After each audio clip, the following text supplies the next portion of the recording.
Hello, नमस्कार दोस्तों, आप सभी का स्वागत है आपके अपने यूट्यूब चैनल पे। और दोस्तों बात करने वाले हैं जो दोस्तों यूपीएस लागू हुआ है दोस्तों, उसी के रिगार्डिंग यूपीएस और एनपीएस में बात करेंगे दोस्तों। यूपीएस की पूरी गाइडलाइंस दोस्तों तैयार हो चुकी है, तो उसमें बात करेंगे तो क्या दोस्तों यूपीएस बेहतर है या दोस्तों एनपीएस बेहतर है। इन दोनों के बारे में बात करेंगे। यूपीएस की पूरी गाइडलाइंस तैयार हो चुकी है, तो दोस्तों वीडियो पूरा देखिएगा एंड दोस्तों अंत तक देखिएगा। चैनल पर अगर पहली बार विजिट कर रहे हो तो चैनल को सब्सक्राइब कर लीजिएगा एंड बेल आइकन दबा लीजिएगा। अब देखिए दोस्तों, ब्रेकिंग न्यूज़ है दैनिक भास्कर की तरफ से। देखिए केंद्र ने तैयार किया यूपीएस का ड्राफ्ट, इसी के अनुसार बनेगी गाइडलाइंस, यानी यूपीएस का ड्राफ्ट पूरा तैयार हो चुका है। अब देखिए पेंशन की नई स्कीम का ड्राफ्ट एक मुक्त एक राशि नहीं है, पर भी 100% फंड निवेश संभव, यानी दोस्तों ये यहाँ पे ब्रेकिंग न्यूज़ है। और देखिए 31 मार्च कर्मचारियों को 31 मार्च तक चुनना होगा एनपीएस या यूपीएस, यानी दोस्तों 31 मार्च तक एनपीएस या यूपीएस चुनना होगा, इसमें दिया हुआ है। अब देखते हैं दोस्तों इसमें क्या क्या बात है। देखिए दोस्तों, केंद्र सरकार ने राष्ट्रीय पेंशन प्रणाली यानी एनपीएस के विकल्प के तौर पर यूनिफाइड पेंशन स्कीम लागू करने जा रही है, यानी दोस्तों एनपीएस के स्थान पे यूपीएस लागू करने जा रही है। यूपीएस का ड्राफ्ट तैयार किया जा रहा है, जिसके अनुसार गाइडलाइंस बनाई जाएगी। यह दिसंबर तक तैयार हो जाएगा और इसी के अनुसार कर्मचारियों को 31 मार्च तक, यानी दोस्तों ये जो ड्राफ्ट है दिसंबर तक लास्ट दिसंबर तक तैयार हो जाएगा और 31 मार्च तक एनपीएस या यूपीएस में कोई एक विकल्प चुनना होगा। 1 अप्रैल 2025 से, देखिए दोस्तों 1 अप्रैल 2025 से यूपीएस लागू हो जाएगी। केंद्रीय वित्त मंत्रालय की ओर से तैयार की जा रही गाइडलाइंस के अनुसार कर्मचारियों के पास फंड में 100% राशि, यानी तो फंड में देखिए दोस्तों फंड में 100% राशि, ये वाला देखिए फंड में जमा 100% राशि के निवेश का विकल्प रहेगा। एनपीएस में कर्मचारी सरकार की ओर से सुझाए 12 सर्विस प्रोवाइडर के जरिए 50% राशि का निवेश बाजार के जोखिम के अनुसार कर सकते हैं।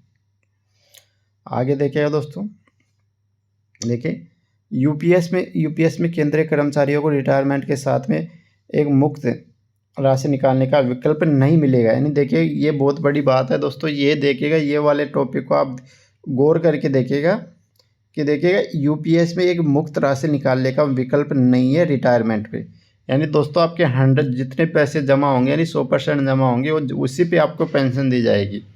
और ये आगे देखिएगा, यानी उनके फंड के जमा 100% राशि का उपयोग पेंशन में किया जाएगा, यानी जितनी भी आपकी राशि होगी उसका उपयोग पूरी पेंशन के लिए किया जाएगा। वही एनपीएस की बात करें तो यहाँ इसमें 60% राशि कर्मचारी को रिटायरमेंट के समय मिलती है, यानी एनपीएस में 60% राशि कर्मचारी को मिल जाती है। बाकी 25-40% राशि में उसकी पेंशन बनती है, यानी बाकी 40% में अगर मान लो, अब आपको एक एग्जाम्पल की तरह समझाता हूँ दोस्तों। अगर मान लो आपका जो यूपीएस है एनपीएस फंड में 1 करोड़ रुपये जमा हो गए, यानी दोस्तों आपके अगर मान लो 1 करोड़ रुपये जमा हो जाते हैं 1 करोड़, तो यूपीएस में तो दोस्तों क्या होगा कि आपके जो यूपीएस में उस 1 करोड़ पे पेंशन दी जाएगी 1 करोड़ रुपए में।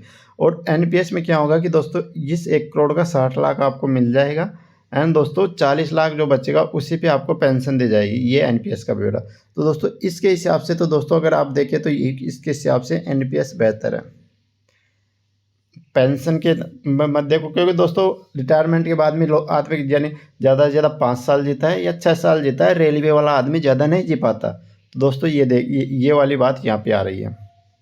आगे देखिए 40% राशि यूपीएस में सरकार अपना अंशदान बढ़ाएगी, यानी यूपीएस में सरकार अपना अंशदान बढ़ाएगी। एनपीएस में सरकार 14% अंशदान देगी और यूपीएस में 4.5 यानी 18.50 अंशदान देगी, यानी एनपीएस में दोस्तों 14% रखेगी सरकार और यूपीएस में ये जो 18.5% यानी 4.5% अंशदान बढ़ाएगी। यानी ये एनपीएस में कर्मचारियों को 10% मिलाकर कॉर्पोरेट फंड की तुलना में 24% राशि जमा होती है और यूपीएस में 28% राशि जमा होगी। हालांकि पेंशन फंड में 20% राशि ही की जाएगी, यानी दोस्तों 28% जमा होगी और पेंशन फंड में 20% राशि जाएगी और 8% राशि का क्या होगा देखिए दोस्तों, यानी 8.5% पर कर्मचारी का कोई हक नहीं होगा। यानी दोस्तों यहाँ पे 20% तो आपकी पेंशन फंड में जाएगी यूपीएस में और 8.5% पे कर्मचारी का कोई हक नहीं होगा। यह सरकारी मूल्य में जमा हो जाएगी। इसका उपयोग कर्मचारी की रिटायरमेंट के समय उसकी जमा राशि यानी एन्युटी से जो पेंशन दी जाएगी उसमें 50% पेंशन में कमी होने पर मूल राशि में पूल में जमा राशि का उपयोग किया जाएगा। यानी अगर दोस्तों आपकी पेंशन में 50% में कमी आ रही है तो उसमें इसका उपयोग किया जाएगा 8.5% का। यानी दोस्तों यहाँ पे भी पूरा पूरा झोल है, यानी यूपीएस में भी पूरा पूरा झोल है। यूपीएस से बेहतर तो दोस्तों एनपीएस है। नए कर्मचारियों के लिए तो एनपीएस बेहतर है, नए पुराने सबके लिए। आगे देखते हैं दोस्तों, ये पूरा यहाँ पे देखिए पूरा चार्ट्स के द्वारा समझाया गया है। देखिए यूपीएस में सरकार का अंशदान 4.5% बढ़कर 18.50% होगा। ये देखिए एनपीएस और ये यूपीएस। यानी दोस्तों कर्मचारी का योगदान 10% दोनों में रहेगा। 10% आपके काटते हैं प्लस बेसिक प्लस डीए का। सरकार का इसमें कितने, यानी एनपीएस में 14% रहेगा और यूपीएस में 18.5% रहेगा। कॉपर्स फंड में जमा राशि देखिए दोस्तों, कर्मचारी का 10% प्लस सरकार का 14%, यानी कुल 24% होगा। इधर देखिए यूपीएस में कर्मचारी का 10% प्लस सरकार का 10%, यानी कुल 20%। और सरकार और फुल फंड में दोस्तों यहाँ पे एनपीएस में कुछ भी नहीं होगा और सरकार का 8.5% फुल फंड में जाएगा इधर। आगे देखिए दोस्तों, फंड का उपयोग 50% बाजार जोखिम के साथ होगा दोस्तों एनपीएस में, बल्कि यूपीएस में 100% निवेश का विकल्प रहेगा। सेवा समाप्ति का भुगतान, यानी दोस्तों सेवा समाप्ति पे आपको राशि मिलेगी नहीं मिलेगी। देखिए दोस्तों एनपीएस में आपको 60% राशि आपको रिटायरमेंट पे मिल जाएगी और 40% की एन्युटी रह जाएगी, जिससे आपको पेंशन दी जाएगी। बल्कि यूपीएस में दोस्तों 100% राशि पे आपको पेंशन दी जाएगी, यानी रिटायरमेंट पे आपको राशि नहीं मिलेगी। इसमें पेंशन की गणना न्यूनतम एन्युटी की आधारित होगी। और यहाँ पे देखिए अंतिम मूल वेतन का 50% पेंशन स्थिर पेंशन दी जाएगी। फंड निवेश, यानी सेवा समाप्ति पर 60% सेवा के दौरान 3 बार 25% का निकासी, लेकिन 3 बार सेवा के दौरान 25% निकासी पर रिटायरमेंट पर निकासी नहीं होगी। देख लीजिएगा दोस्तों, रिटायर पर नियंत्रण चुने गए प्रोवाइडर के आधार पर ही होगा। और देखिए दोस्तों यहाँ पे कर्मचारी का असीमित नियंत्रण रहेगा। ग्रेजुएटी के अन्य लाभ, ग्रेजुएटी व अवकाश नकदीकरण रहेगी, यानी दोस्तों ग्रेजुएटी मिलेगी, अवकाश मिलेगा। और यहाँ पे ग्रेजुएटी और अवकाश तो यहाँ पे मिलेगा। अब मोटा मोटे बात करते हैं दोस्तों, अगर मान लो आपको रिटायरमेंट पे इधर कितनी बैलेंस राशि मिल सकती है, इधर कितनी राशि मिल सकती है। देखिए दोस्तों आपको बता दें 25 लाख आपकी ग्रेजुएटी मिलेगी। 25 लाख के बाद में अगर मान लो आपके एनपीएस और यूपीएस फंड में 1 करोड़ जमा हो गए, तो देखिए दोस्तों इधर एनपीएस में 25 लाख में 60 लाख और जोड़ दो, यानी 60% राशि मिल जाएगी। लेकिन दोस्तों इधर ओनली 25 लाख, यानी दोस्तों और इधर अवकाश के आपको जो एलएपी होती है दोस्तों, उनके 300 एलएपी के पैसे मिलते हैं। यानी कि जो लास्ट आपका बेसिक रहता है उसी के आधार पे बेसिक प्लस डीए दिया जाता है 300 एलएपी का। तो दोस्तों इसमें और लगा लो आप 3 से 4 लाख रुपए लगा लो, यानी दोस्तों यहाँ पे आपको 80-90 लाख रुपए मिल रहे हैं। प्लस यहाँ पे दोस्तों आपको 30 से 35 लाख रुपए मिल रहे हैं। यानी यूपीएस आपके लिए दोस्तों सही नहीं है इसी के हिसाब से देखें तो। और रिटायरमेंट के बाद में कितना आदमी जी पाता है, लगभग रेलवे वाला आदमी 5 से 6 साल जी पाता है, रिटायरमेंट के बाद में ज़्यादा नहीं जी पाता। तो दोस्तों यहाँ पे पूरा पूरा झोल समझाया गया। आगे और देख लेते हैं दोस्तों। देखिए भास्कर है, देखिए एनपीएस से बेहतर है यूपीएस। इसमें अंतिम वेतन के 50% पेंशन की गारंटी है, पर ओपीएस वाली बात नहीं है दोस्तों, ओपीएस वाली बात इसमें नहीं है। देख लीजिए, देखिए कॉपर्स फंड, यानी कॉपर्स फंड, देखिए कॉपर्स फंड एनपीएस में कॉपर्स 24% हो जाएगा।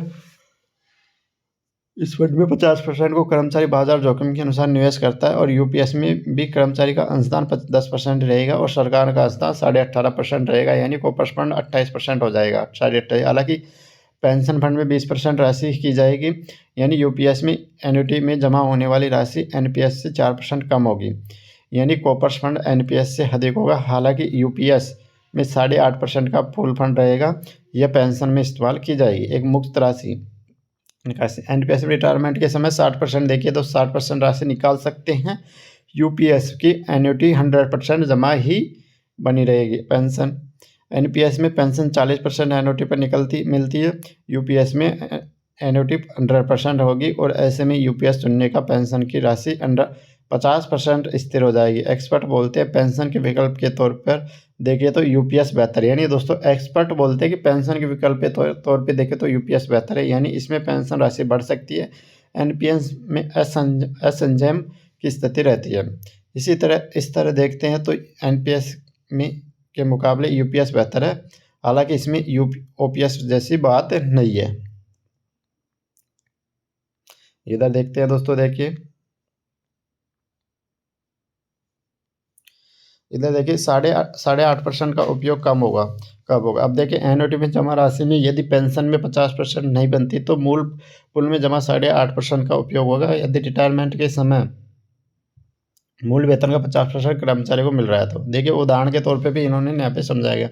मान लीजिए एन्युटी की जमा राशि 80 लाख रुपए और इसी दौरान 7% के हिसाब से सालाना रिटायरमेंट 5.6 लाख रुपए यानी कि 46,000 रुपये हैं। यदि अंतिम वेतन 1 लाख है तो 50,000 रुपये बनेगी, क्योंकि रिटायरमेंट में पेंशन देखिए दोस्तों, क्योंकि रिटायरमेंट और पेंशन के अंतर में 4,000 रुपये, इसलिए हर माह पेंशन में के लिए 4,000 रुपये 8.5% के मूल फंड में दी जाएगी। तो दोस्तों ये पूरी देखिएगा, पूरा इन्होंने ये बताया है और अच्छी तरीके से इन्होंने ये पूरी चीज़ें समझाई गई है। अब दोस्तों हम आपको बताते हैं कि देखिए दोस्तों पेंशन के मामले में यूपीएस बेहतर है, इसमें कोई जो वो नहीं है। लेकिन दोस्तों आप पेंशन को ही मत देखिए, क्योंकि पेंशन से कुछ नहीं होगा। पेंशन के बाद में ज़्यादा से ज़्यादा आप 5 साल जिलोगे, 6 साल जिलोगे, 10 साल जिलोगे। रिटायरमेंट के बाद में इतना ही जी पाता है रेलवे वाला आदमी। तो दोस्तों अगर आपको कोई एक मुफ्त राशि रिटायरमेंट पे नहीं मिल रही है तो दोस्तों उसके हिसाब से एनपीएस बेहतर है। और यूपीएस में देखिए आपकी पूरी 100% जमा राशि हो जाएगी। और दोस्तों लगभग 1,80,00,000 रुपये हर एक बंदे के अकाउंट में जमा होते हैं। तो दोस्तों उन पे आपको पेंशन दी जाएगी 80 लाख रुपए पे। तो दोस्तों उस पर आपको पेंशन के बजाय आपको एक रिटायरमेंट पे अगर आपको एक अच्छा अमाउंट मिल रहा है, प्लस आपको वहाँ पे एनपीएस में भी दोस्तों ऐसा नहीं है कि आपको पेंशन नहीं मिलेगी। 14 जो 40% होगा उस पर भी आपको दोस्तों ज़्यादा नहीं तो 15-16-20 हज़ार के आसपास पेंशन आपकी बन जाएगी। यानी 40% में 20 हज़ार के आसपास आपकी उसमें भी पेंशन बन जाएगी, प्लस आपको एक अच्छी अमाउंट रिटायरमेंट में एनपीएस में मिल जाएगी। तो दोस्तों यहाँ पे एनपीएस बेहतर है, बल्कि यूपीएस के हिसाब से यूपीएस ओनली पेंशन के मामले में बेहतर है और कुछ भी चीज़ में यूपीएस में कोई वो नहीं है। लेकिन दोस्तों एनपीएस में आपको एक मुक्त राशि रिटायरमेंट में मिलती है, प्लस आपकी ग्रेजुएटी प्लस अवकाश, तो ये तो मिलेगी दोस्तों। तो एनपीएस में दोस्तों आपको लगभग 60 से 70 लाख रुपए रिटायरमेंट में मिल रहे हैं। लेकिन यूपीएस की बात करें तो दोस्तों यहाँ पे 30 से 40 लाख रुपए ही रिटायरमेंट पे आपको मिल रहे हैं। तो दोस्तों ये एक बड़ा वो है और इसी को देख के आपको चूज करना है। मार्च तक आपको 31 मार्च तक आपको चूज करना है कि एनपीएस में रहना है या यूपीएस में रहना है। जो भाई दोस्तों चूज नहीं करेगा उसको अपने आप सरकार यूपीएस में डाल देगी। यानी दोस्तों जो भी चूज नहीं करेगा उसको सरकार अपने आप यूपीएस में डाल देगी। तो आपको चूज करना है आपको। तो ये चीज़ें दोस्तों आपको चूज करके सब चीज़ें वेरीफाई कर लेनी है और उसकी 31 मार्च से पहले। तो वीडियो अच्छा लगा तो लाइक करिएगा, शेयर करिएगा ज़्यादा से ज़्यादा लोगों में। थैंक यू फॉर वॉचिंग दोस्तों।